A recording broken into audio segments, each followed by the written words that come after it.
مرحبا متابعي قناة الملوك. اليوم في هذا المقطع سوف نقدم لكم أفضل أكل، ويعتبر هذا الأكل من الوجبات المفيدة جدا والمغذية لطيور الباجي. طبعا هذه الوجبة مغذية جدا، خاصة خلال فترة التفقيس، يعني بعد خروج الفراخ من البيض. أفضل وجبة ممكن أن نقدمها للطيور الباجي هي هذه الوجبة. طبعا الوجبة هي عبارة عن البرسيم. طبعا هذا البرسيم الذي يقدم للحيوانات، للمواشي، للأغنام والأبقار، وهو مفيد جدا للطيور.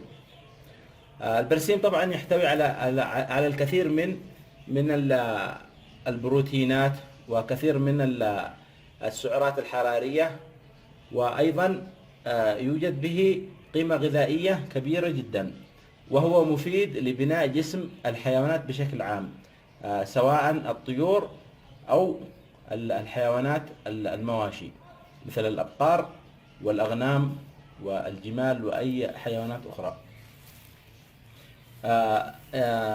نضع هذا البرسيم طبعا للطيور، ويفضل أن نضع هذا البرسيم بعد خروج الفراخ من البيض. إذا كان عندك فراخ داخل العش فيمكن أن نضع البرسيم لهم.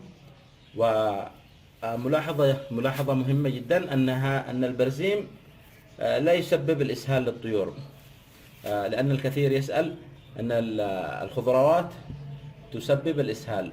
طبعا أكثر الخضروات التي تسبب الإسهال هو الخس، فمن الأفضل أن نقدم الخس بكميات قليلة جدا. أما البرسيم فهو مفيد جدا ولا يسبب الإسهال.